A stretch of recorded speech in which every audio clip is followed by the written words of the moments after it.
thanks for joining us with the Extreme Bronx Chute Talk today, Jade. We've got our Bowen River Rope on the River coming up soon. It's the first breakaway roping event that we're hosting at an Extreme Bronx event. So we're super excited, and we wanted to get a breakaway roper on and who's killing it at the moment and kind of go into, who you are behind, your breakaway roping in the arena and, what makes what makes you kind of so sharp, in the arena. So thanks for joining us, firstly.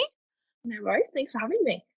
And so we'll touch on kind of your success of the last season with the APRA and, leading the rookie right now a little bit in a little bit. But I wanted to touch on your background first, because a lot of breakaway ropers who are just starting out, they might not know exactly, your background. And I know you're one of the many generational, part of the many generational families rodeoing today. But let's talk about how you grew up on Rodeo Road, how you got started in breakaway, and hear a bit about your history.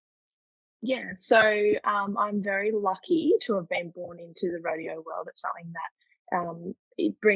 children have a great upbringing on the rodeo road. It's so different, and I think only rodeo kids will understand, the sacrifices you make. Like, you don't get to attend all your school birthday parties and things like that, but I wouldn't trade it for the world. Like, so honored. I am a third generation cowgirl, which is kind of cool. Like, the tribe name sort of has continued on. Yeah, so I grew up, we did a lot of pony club growing up as well. So we weren't just rodeoing. We did a lot of riding outside of rodeo, did pony club. We also played a heap of team sports. Mum forced that on us so that we didn't hate rodeoing. And yeah, we traveled with my mum and dad, my sister and I. I actually grew up barrel racing mostly. So I was a real barrel racer, and I didn't actually start roping until I was about 12. So much to Dad's disgust, he was always trying to get a rope in our hand, but we were too interested barrel racing. And so I did start roping when I was about, probably 12. I think my first national finals was when I was 13. And I really only started roping for all-round points. So we wanted to travel heaps, Bianca and I, and Dad ended up saying to us, look, I'm not going to all these junior rodeos if you're doing one event. So we reluctantly picked up a rope and started roping. And then even then I was only doing it for the all-round stuff. And wasn't probably until I was about 16 or 17 and I sort of pursued roping more than barrel racing, and I found a love for it. So and here I am. Well, I love that. And I love that, you're really focused on barrel racing, but then you're like, wait a minute, I'm actually really good at this. Yeah, So well, you sort of just came, I guess. I enjoy it. So that's yeah, it's good. good. Well, and I think it helps so much if you do, absolutely love it, then it shows in the arena as well. Yeah, I think a lot of people they get so focused on roping, and it becomes a chore, and they force themselves to be good and do it. But if you don't enjoy it, what's the point in doing it? Like, we make a bit of profit out of it here and there, but at the end of the day, if you're not enjoying it, there's no point doing it. Yeah, exactly. Now, talking about you as a junior, so you're really at the beginning of your open career. You're 22, and you had a really good junior career. Kind of take us through kind of your highlights as a junior competitor. Yeah. So obviously grew up junior barrel racing. 2013 was when I sort of like turned a corner in competitiveness. So I qualified for the finals, junior barrel racing and junior breakaway. And again, that was sort of the roping part only for the all round. So I did win the ABCRA Australian Junior All Round title. That year I also won the national finals average all round. That finals was kind of funny. I had missed my first two calves, and I had placed really well in the barrel racing. It wasn't till the very last round I got an equal fifth in the breakaway, got half a point, and won the junior all round for the finals. And then about 2016, from then I qualified for the finals each year. And 2016, I got on my sister's good horse Ziggy and won the average at the finals. And then I think 2017 was my last year as a junior at the finals, and I won the junior all-round average again, which was a nice little see-off from the juniors.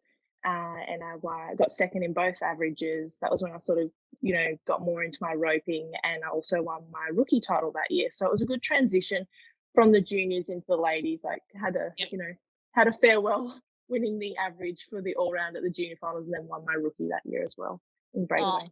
that's awesome. And kind of talking about that, what made, you're talking about you won the rookie that year at the finals. What made you really decide, heading out of your junior career that, breakaways, I know you still barrel race, but, what made you decide to really focus on breakaway?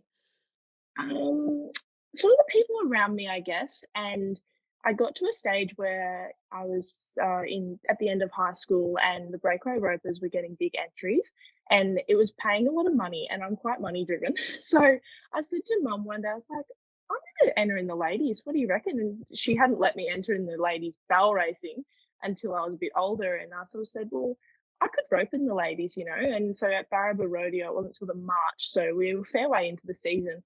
And so I entered at Barraba. It was a nice close one. So I thought, oh, I'll enter in the ladies. And I ended up getting third. So that was my first ladies I had entered, and I got a check at it. So, and it paid quite well. So that was quite encouraging to keep going. And then it wasn't until like we got to Canamble Rodeo, I think, and I was talking to Kai, and he said, you could be up there for the rookie if you keep going. And I sort of thought, oh, I hadn't really thought about it. And for the ABCR, you actually have to nominate for your rookie. So mum had nominated me, and she said, "Oh, you might knock one of those ones up off up north." And turns out I won Mariba, and that sort of kicked off my rookie title that year. I wasn't even planning to go for it, and I started quite late in the season, but things just fell into place. And I think if you get a little win, it's quite confidence building, and you can, you think, wow, I can actually do this. So I continued the season then in the ladies breakaway, still doing my junior stuff. Ended up actually roping better in the ladies than the junior that year. And yeah, it was quite encouraging just to keep going. I think once you get a little win, you get a little taste for it, and you want to keep going. Yeah. And how important, you just touched on like your mum, talking to your mum about it. How important has your mum and dad been in kind of really encouraging you to get out there and go for it? Well, they grew up rodeoing too, so they don't really know any different either. And they 100% my family are my biggest supporters. No matter what, like if it's schooling has always been really important to mum and dad. So I never missed much of school to rodeo. That's always been number one priority for them. So I would come home from school. I'll come home from work, and they'll have my horse saddled, warmed up, ready, calves loaded in the chute, ready to pen up for me. And that's the sort of stuff people don't see. I mean, they'll see them, helping me at the rodeo, yelling at me in the barrel race, and making sure I'm ready to rope. But at home, they do so much more. Yeah, they make sure if I've got other priorities, and I do have other goals in life, that they allow to happen, but still make sure that I'm fit and ready to rope. Oh, that's so good. And I Yeah. mean, I think they're a massive part of your success that you had last season in the APRA. So let's kind of touch on that. And we're going to talk about Mount Isa in a second, but Yeah. let's go through that season that you had last season. And, you competed in your first NFR at the APRA. How was that season for you? And, talk about your challenges and, your highlights of that season. Yeah, so I think last year it was a very different season for all rodeo competitors. Like the year before, we had so much time at home. Like the horses had a big spell, we all had a big spell. To get back into it was probably more challenging than ever because we've actually had a break, which was kind of nice for a while. But we were ready to get back into it. And with COVID, the start of the season, we usually spend a lot of time going down south, and not many of those were on. So I did go to the Easter run and Nebo, and I actually hadn't won a cent the whole year until I think June. Taroom Rodeo we went to, and I was in quite a rut, like I was at a low. And I picked up second at Taroom, and that was that confidence I needed to keep going. So that was the first check I had for the whole season, I think, in any association, was at the Taroom Pro Rodeo. And that week, we were keeping an eye on the borders, whether we could get to Queensland or not for the Northern Run. And I actually went home to work and said, "Oh, what do you think if I work remotely for a week and a half extra before I go on leave to go up north, because the borders are closing?" And they let me, which was I was so grateful for. And my sister and I, we packed up the truck. The boys were already up there. They kept going from Taroom, and we weren't supposed to go up until Cloncurry, which was like 3 weeks later. And we packed up the truck, and I'd driven the truck a little bit, I like a lot to rodeos with Dad. But I was like, oh hey, I'm gonna bring your truck and horses up, and I'm coming to Charters Towers. So that was the week after Taroom. So the Thursday afternoon, we had 2 horses, 2 sausage dogs, my sister and I, and we drove through to Charters Towers. Luckily, I had entered the week before, sort of just in case I needed to. And yeah, I placed, I think, fourth at Charters Towers. Again, that just sort of kept me going to the next one. A week after that, we had Richmond Rodeo. I think I wrote my calf there, but it was too slow. And we had a jackpot the next day, and I went okay at that. And then we continued on to Cloncurry. I got second there. I was on the first day, so I had to sweat it out all weekend with me and Jane Ryan. Were first and second at Cloncurry on the first day, and had to sweat it out till the following night to see if we placed. And then we went to Mount Isa, and I did win Mount Isa, and I sort of, that was where I stopped. So I think my end goal was to go so good at Mount Isa. I hadn't thought about the rodeos past that, so I did no good after that. But that was really exciting, and yeah, so I think I Before won. Yeah, Sorry to interrupt, but before we get into like Mount Isa and the rest of the season, yeah. you're talking about that rut you're kind of in, and I think a lot of people go through that. How, and obviously you just came out so hungry, and you really, were really successful after that. But what kind of gets you through that and to go down the road and keep doing it? Yeah, definitely the people around you, and your own mental state too. It's so important. I think mental strength is, I think it's every bit as important as your physical strength in roping. And it's so hard to get out of once you're in it. And absolutely every roper has been through it, and you'll go through it more than once in your time. Like, I'm only 22, and I've been through a few ruts already, and I'm sort of getting better at getting out of them. It's really important to, you need to practice enough that you're confident on the day that you've done enough and to get your muscle memory. But the people around you, your family, even people you warm up with at the rodeo, people you travel with, they need to be positive, and they need to be supporting your goals as much as you're supporting your own, and vice versa. Like, I've got some great friends that I rodeo with and travel with and live with, and just have positive mindset, and you know that you have to keep entering too. So like, that it's, you're one entry closer to getting out of it, and that you've got the ability to do it. It's just on the day, the preparation going into it, feeling confident, and having a good horse helps too. Like, you need the confidence that, I was roping off a young horse at the time. That sort of got me in a rut. I wasn't confident in my roping, so I got back on the old one and had a lot of success on him. So that was kind of nice. I knew that the horse was right. I'd practiced enough at home to do it, and you've got to be hungry. And I think I just wanted to win so bad, because I had won nothing for the season, and I really wanted to make the pro finals. And yeah, mainly the people around you. I think it has a huge influence. Yeah, awesome. And I think there's some really great advice in there for people to take away. So let's talk about Mount Isa. You went in there, you got second at Cloncurry, so you're going in there really strong. But Mount Isa's a different kettle of fish compared to any other rodeo in the country. And not only is it the biggest rodeo in Australia, but also the Breakaway Pen is super different. Yeah. Talk us through that for people that don't know kind of Mount Isa, and how you kind of approached that rodeo and that pen. Yeah, so it's an alleyway. So it's our Pendleton, and we have basically a cattle rail, just a race that the cow is actually behind you, which is so strange. You're sitting in the rope box, and you look to your left, and the calf's behind you, and you've got to just tell them, yeah, okay, I'm ready. You sit there for ages waiting for it to come up the race. And so I had never competed at Mount Isa before. I went to the old Mount Isa, so it was in an old grounds before. I went there when I was little with mum and dad, and I don't actually remember being there. I was that young. They just told me I've been there. And dad had been to the new one. He hadn't calf rope there. He'd only team roped there, so he doesn't calf rope anymore. So I sat with him. Luckily, I was in round. I drew up in round 5. Luckily, so I think I got to watch 4 whole rounds of girls before me, and I sat with dad, and we watched every run, and we picked out a spot along the cattle rail that I would wait to watch the calf hit before I would leave. And my horse was quite fast, so I had to be very like sort of probably give it a little bit more than some people. And so we sat there and watched and said, okay, when it gets to like 2.5 panels along, that's when you'll go, because you don't want to be too far off it, but you don't want to break out.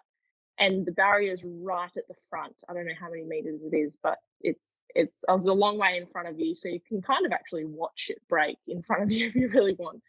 And I sort of asked a few of the older cowboys who had been there a few times, calf roping, what they thought. And I remember asking Shane Iker, and he said, "Oh, whatever you do, just make sure you keep your tip down. So many people come onto the calves so strong, and they get there so fast, and their tip comes up, and you're screwed." So that's all I was thinking about was that 2.5 panels along and keeping my tip down, and I just had to go at it. Like once I asked my horse to leave, there was no, if you pull back, you lose momentum. So if once I was gone, and I would hope for the best, basically. And kind of take us through your win, like how you went in the rounds and what that win meant to you. Yeah, so the first round, I was actually nervous, and I haven't been nervous roping for a long time, but you kind of sit out the back of Mount Isa, and there's a big crowd no matter what time of the day you're at. I think I was in the night the first time then, and you're at the back, and I remember seeing like there's this big sign of the queen, like the rodeo queen, and you're sort of like, wow, this is so big, like this rodeo is huge. And I was so nervous, and so I rode in the box, and all I could think about was the fence and where I had to leave from. And I hit the front of it, and I thought, oh wow, I'm really close on that barrier. But the calf was right there. It sort of waited for me, and I roped it. And I think I cried. I was like, I got to the catch pen, and some people I knew there were at the stripping chute, and they were like, well done. I'm like, oh my gosh, I just roped my calf. Like I hadn't even thought about roping the calf. I'd only thought about the start. So I roped it, and I was just so grateful to be there because, like mum missed out. She had to stay home. She didn't get across the border in time. There were so many people that couldn't be there, and I was just so grateful. I think gratitude got me along the line a little bit of my nerves, that I was just, yeah, so thankful to be there. And then I thought, oh wow, now I've got to. I must have placed in the first round. Like I knew I was fast enough that I knew I would make the top 10. There was only one round of girls to go, so you have a long round, and then so everyone gets to go, and then they take the top 10 back to the short round on, I think it was the Sunday. And so, yeah, again, I was a little bit nervous for the short round, and I thought, wow, I've just got to do that again. But I was pretty tight on the barrier, so I thought, no, I'll make a business run, and I don't need to be overly fast, because, like, out of 10 girls at Mount Isa, it's unlikely all 10 of them were going to catch two. And yeah, I was sitting pretty good in. I think I was must have been third last to go, something like that. And I remember Abby Miller or Abby Smith, she was in that short round with me, and she had roped two before me, I think, and she was leading it. And this is what I'm talking about having good people around you. She was leading it. She roped her calf. She can't race back around to the back of the box to hype me up and be like, "Come on, you can do it." And anyways, I roped my calf. It was second last out. Roped my calf. I had to wait for Ange Simpson to go, and she's not a girl you want behind you when you're leading it. So um, I had done my job, and I was so thankful I roped my calf, and was sort of waiting for Ange to go, and she broke out, unfortunately for her. But yeah, I remember Abby was screaming out the back, and everyone's going, she just overtook you. And she's like, I don't care. Like, that's awesome. Like, she wrote good. And so it was kind of cool. Me, Abby, and Ash all got to ride around on the truck together, and all being from down here to all New South Wales people was kind of cool. And we often travel together. So that was kind of nice. Yeah, I was gonna bring that up about Abby, going out there and she was leading it and then you were set to go, but it must have been amazing to have your best friend like there with you on that truck and sharing that win's pretty special.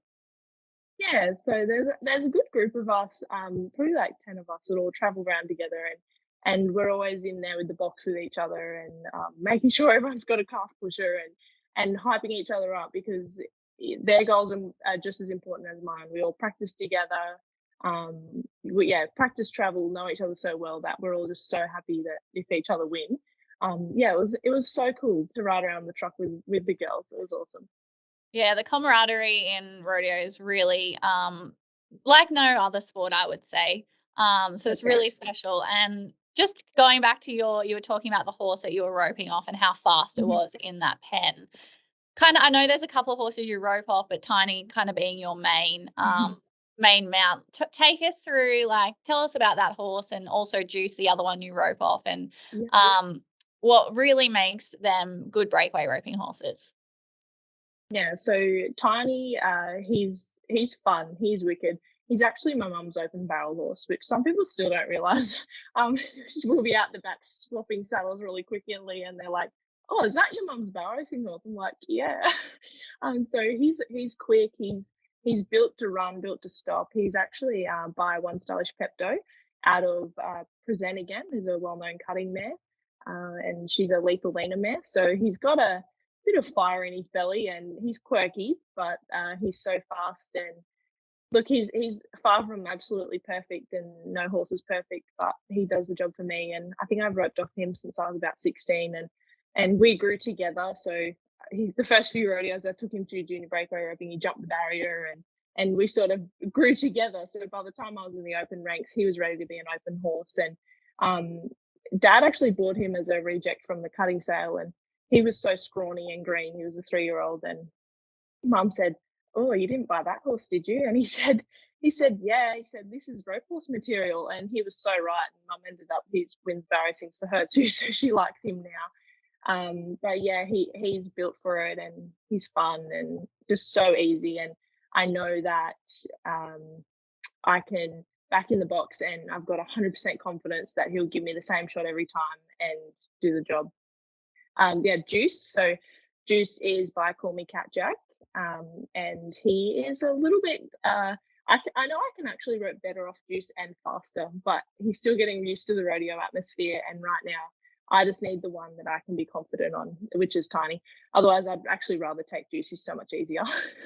So he's easier to have at the rodeos. So um, yeah, so Juice, he's coming along nicely. I won a 10 head on him last year.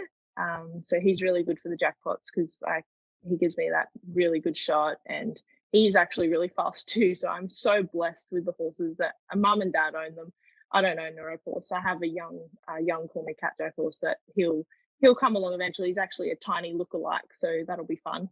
And then dad's grey head horse is probably my third horse. He's so big, but Viper, I named him after my favorite breakaway rope. So it's only fitting that I get to rope off him sometimes too. So I actually practice off him a little bit at home. So yeah, I've got a few backups, which is nice. And I think breakaway roping's become so big now, and there's standalone events that everyone has room in their paddock and on their trailer for more than one breakaway horse. And if you're blessed to have two, then you keep them because you need them. Yeah, I mean, what a lineup of horses. That's phenomenal. So, talking about those horses, and when you're looking at training a young horse for breakaway, what do you kind of look for?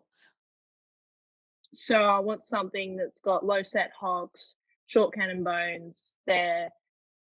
If you've got an eye for one, you just sometimes they're quirky. They don't have to be dead quiet. Like rope horses are rope horses. They got to be nice at the show, but they've all got quirks. So um, they've got to have a personality too, and be fast because like you know a slow horse you're going to be good on those short scores, but if they put a score on it, you need like Mount Isa, like you need something that can run from the back of the box and get you there. So you need to be able to gain speed on the calf and rate off and yeah. So that's about it really. Like they've got to be. I like them quite stocky actually, like nice little like yeah, bit of substance about them. And I think, having a fast horse now is more important than ever because the rise of breakaway, it's a massive topic right now in the US and becoming equal payouts at all the big rodeos over there. But it's been a big part of rodeo in Australia for a long time now. But I think, I was just looking at the draws for Nebo this morning, and there was more breakaway ropers than there was barrel racers. And that has previously not been the case. Why do you think the numbers are increasing in Australia? I think added prize money is one thing, but the influence from America too. I mean, us in Australia, people don't realize we're actually so lucky as breakaway ropers that we've been on the big stage for a long time. So over there, like they're just being added to the rodeos. They always had their women's rodeos, but here we need to stop and think we've been so lucky that we're on the same stage. Like we're competing at the same rodeos as the team ropers, the barrel racers, the bull riders, like, and we have been for a long time, which is so cool. But yeah, I think the influence over there, them being added to the rodeos, has created a big excitement over there. Like they're at the American, And there's profiles over there like Jackie Crawford and Larry DeGuy, Shelby Beaujolais, and those people, they're creating a profile for themselves, and they're famous to us. So then it's becoming so professional. Like they're creating a profile for themselves, a professional thing about it, and they're having more standalone events. And then I think we look at them and think, wow, like Breakaway's at the American, so I'm going to start roping because we dream big and we might get there one day. And so I think it's becoming popular, and we see how fun it looks, and people are starting to do it. And I think more people over here are doing lessons and getting beginners into it, and that's so important for our added money and to get more people in the sport, because without new people, like the older ones retire, we need the new ones to come through. um yeah, added money, more standalone events like you guys with Extreme Bronx, what you've done with them. Like old cowboys are coming out of retirement to be a part of it. And I think if we have those standalone breakaway events, then old retirees are going to come out of it too to be a part of it, which is so awesome. Yeah, and I think the platform that the US has shown, and just social media being and the Cowboy Yeah. channel being able to watch it all now, I think their eyes are starting to really, everyone's watching Breakaway now, and it's really, I think, important to have those standalone events, and that's what Bowen River's all about for us. So, what do you kind of, you're at the beginning of your breakaway roping career, and what are you hoping to be the future of breakaway in Australia? I think more standalone events. I think it's big enough now to do it. And I think if we can support the ones that are doing it now, we'll get more of them. I'd like to see more qualifiers to the bigger things in America, like Rope for the Crown. I was a spectator there 2 years ago, and it was just amazing. Like, and I felt like I needed to bring that home and bring that competition home, because it was just so incredible to watch. And a few of the girls competed in it. I think if we can get a few more qualifiers, then people go over there and compete, and they bring that competitiveness home, and they're the pinnacle over there. Like that's what everyone wants to be. And um, even things like there's so many big events where you qualify to over there, and it's then people bringing back their new techniques and their new things. And we're lucky with technology these days that things are at our fingertips, and we've got flash roping dummies, and you can get online and do coaching things. And I think the future is bright for breakaway and rodeo in general. We have some troubles with rodeo things in Australia, but as a whole, it's becoming more professional, and it's getting bigger, and it's so good to see. Yeah, and I think that's, us at Extreme Bronx, that's kind of our aim in really elevating rodeo, not just bronc riding, but rodeo in general in Australia, and having these events where you have a lot of money up and you're bringing the best of the best. It really elevates a whole industry. And, we're hopefully in the future we'll have more breakaway roping at Extreme Bronx and can kind of do it, across the board. So you've mentioned your goals quite a few times, and I want to kind Mhm. of touch on that and, look at your goals, not just in the arena, but also outside the arena, and, how those long-term goals shape your short-term goals and what you do kind of to look forward to that. Yeah, so I think really short term is just every day I want to get more consistent and faster. And that's the thing I take to the practice pen is consistency and being fast. Um, Sort of short term, I want to qualify for the APRA finals this year, win my rookie title. Ideally, I'd like to be in the top six, but I'll settle for top 15 and make the finals. Um, Other than that, my sort of I would like to. I've got to finish uni. I'm studying, so that's a very short term goal of my life. It sort of restricts my roping a bit, having to study. So finish that. I would like to qualify. I mentioned Rope for the Crown. I think that would be really a good opportunity. Qualify for that. And if I'm thinking dream big, maybe qualify for the American one day, but that's just a big dream. No, I love that. And so what are you studying at uni? So I'm studying to be an accountant. So how does, like, you rodeo quite a lot, and being in Tamworth, especially trying to travel to the APRA rodeos, you've got to travel a long way. How do you kind of fit everything in and still manage to be like so successful in the arena? It's a juggle. So I'm lucky I have support around me. Um, Sometimes we're leaving Friday afternoon, Thursday afternoon to get to a rodeo. I have a workplace that really supports my goals in the arena and with study, and that's really important too. Um, So yeah, it's a struggle. There's a few late nights, and I actually have been known to finish an assessment on the way to a rodeo, or on the way home, or at the rodeo. So it's hard to be good at everything, and I've had people tell me, sit me down and say, "Look, you can't be good at everything. You need to pick." And I say, "I've done it my whole life, and I'll continue to do it my whole life." And it's something you grow up doing. Like I did my HSC on the road, just about. So, um, school's important to me, and uni's important to me, and just basically one step at a time. And I know my roping isn't as good as it can be, and I think I've got more to give in that. And I think with a bit more time, I could do it. But right now, I just practice as much as I can. And at the end of the day, you're not going to have the perfect preparation going into every event. So I just have to trust that my horse is going to get me there, and I'm going to perform on the day. You have to kind of back in the box and think, oh, I haven't had the week I planned to have. I've been too busy studying or too busy at work. And you just have to do what you can do. Yeah, and talking about practice, I mean, let's how do you kind of prepare for an event, in terms of that every day and making sure you're sharp? Yeah, so I do rope calves a lot. I actually benefit a lot from roping the dummy on the ground and the sled dummy on my horse. So for a while there, we didn't even have calves, and I was just roping the dummy on my horse, and that benefits me more than anything, I think. I do like to rope once or twice a week. I would like to rope more, but you just do what you can do.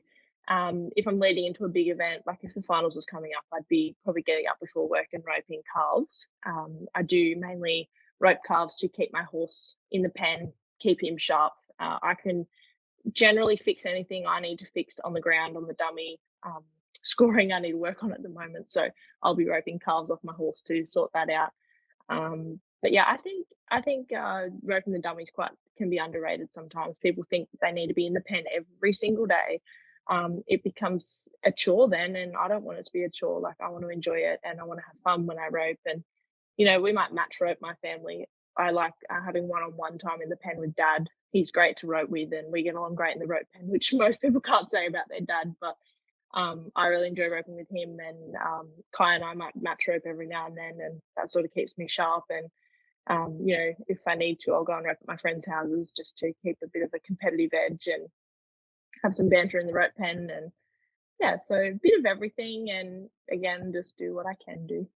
Yeah. And then talking about, going to an event, I know a lot of people who are starting out are always just keen to hear how you approach, being at the rodeo and, making sure that you're on top of your game, both mentally and ready to rope as well.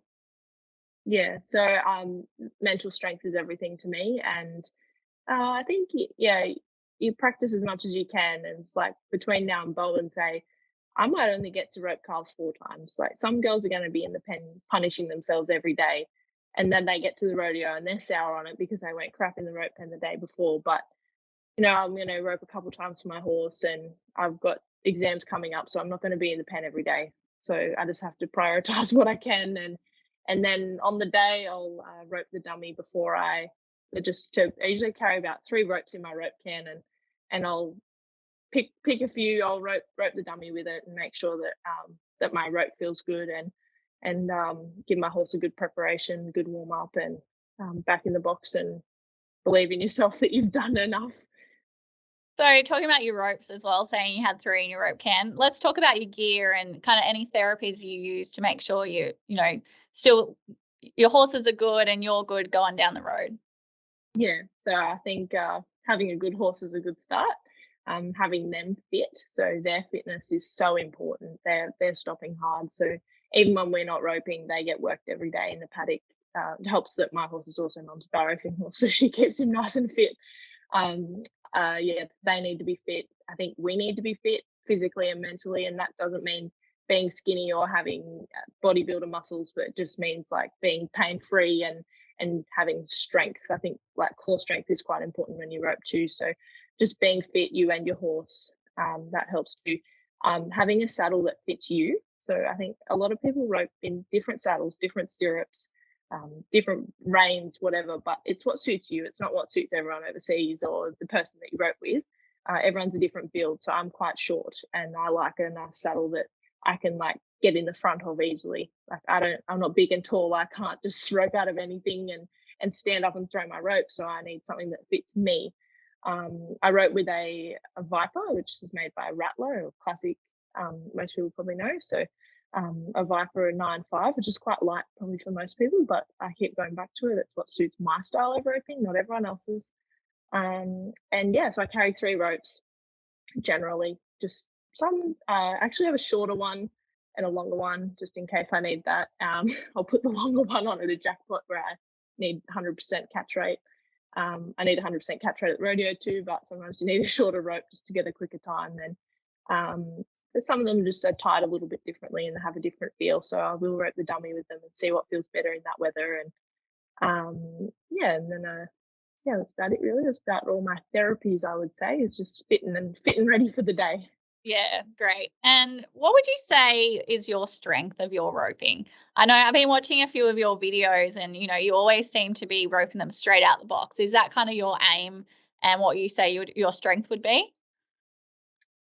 Speed hasn't always been a strength of mine. I actually have to work hard at that because I sort of dad and I would rope in the rope pen when I was growing up, and scoring was actually something we worked on mostly. And I think lately I've been breaking out. I've just been trying too hard to win basically, and I'm running at it too hard. Scoring, I would have said was a big strength of mine, but not at the moment.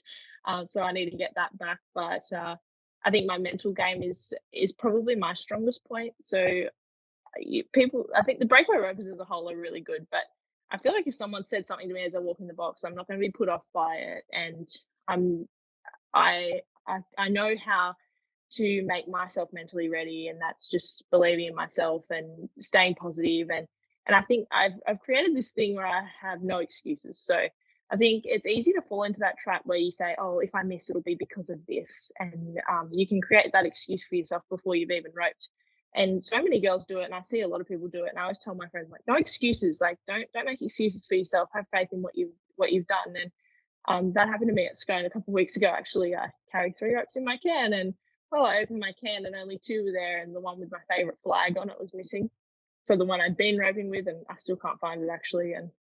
And so I pulled my rope out, and Mum was stressing. She's like, "Oh, what are you going to do? Where's your rope?" And I said, "Well, I've got 2 others. I'll be fine. I rope with worse at home. Like, I don't have my favorite one today, but no excuses." And I remember I rode into the box and I was like, "Oh, this rope's a bit long." Turns out I needed a longer rope that day anyway. I had to reach a little bit, so it might have been meant to be. But I just have this thing where if something's not right, there's no excuses. If I took the wrong saddle, it wouldn't be a problem. There'd be no excuses on the day. You just do what you can to win. I feel like that's going to be your tagline now. Jade Track, no No excuses. excuses. Yeah, well, I had to do it to myself because I used to. I fell into a trap there for a while where if something wasn't right, I didn't have the right gear, or I don't know. I was often packing the wrong stuff because I'd be in a hurry. So I'd get there and I'd stress. I'd say, "Oh, well, if I miss, it's because I'm on the wrong horse. I've chosen to ride the wrong horse, or I've got the wrong reins." Whereas it doesn't matter. Like you can't make that excuse for yourself before you ride in.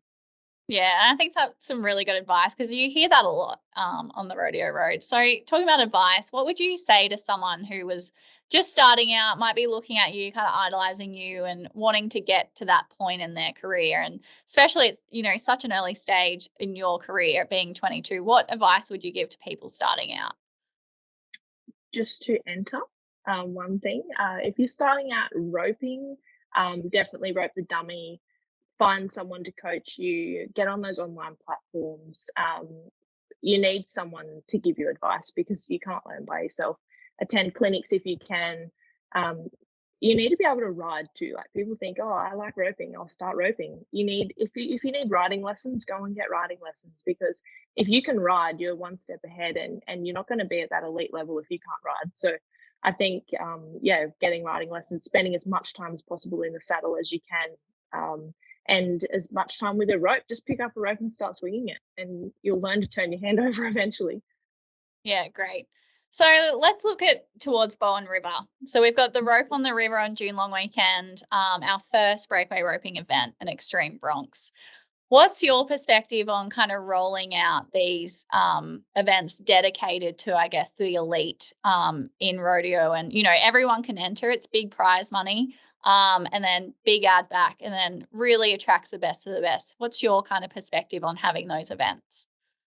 I think they're so important, and I think, like I said, breakaway roping is big enough now that we can have those standalone events, and the bronc riding too. It's come along in leaps and bounds because of the standalone events, and I think that when promoters are putting these on, it's so important to support them, or they won't run them, and they need the support. And I think the more support this event can get, it's going to encourage other promoters to do the same and run standalone breakaways and branch out from the big associations. Sure, it's affiliated, but they're not running a full rodeo. They're going to highlight the breakaway, and I think we can have more of it if we support it.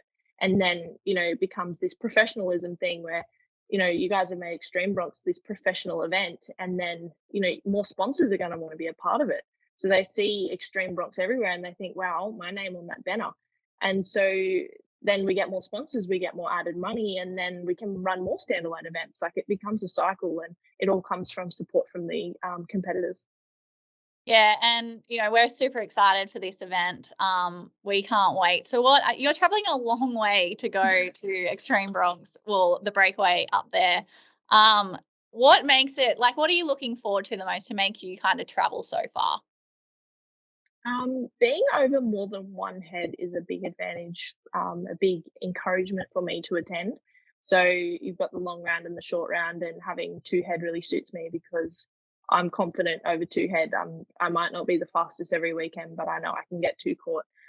Having Bowen River Rodeo the following 2 days too makes it better because my traveling partners will come with me. They don't break away, so they're going to be keen to jump in the truck with me and go. It's a long way, but it's affiliated with the APRA, and I can get some more money up for the rookie. And there's a lot of pros. There's a few cons, like the traveling, but you just have to do it. And I think if you enjoy doing it, we have fun. We have fun in the car and in the truck, traveling to rodeos and traveling home. It's often a drag, but if you've done well, it's not so bad. So I think you've got to enjoy the journey too, not just the destination. And yeah, I think the money in it is a big benefit. Like, if you can make a profit, well, that's always good too.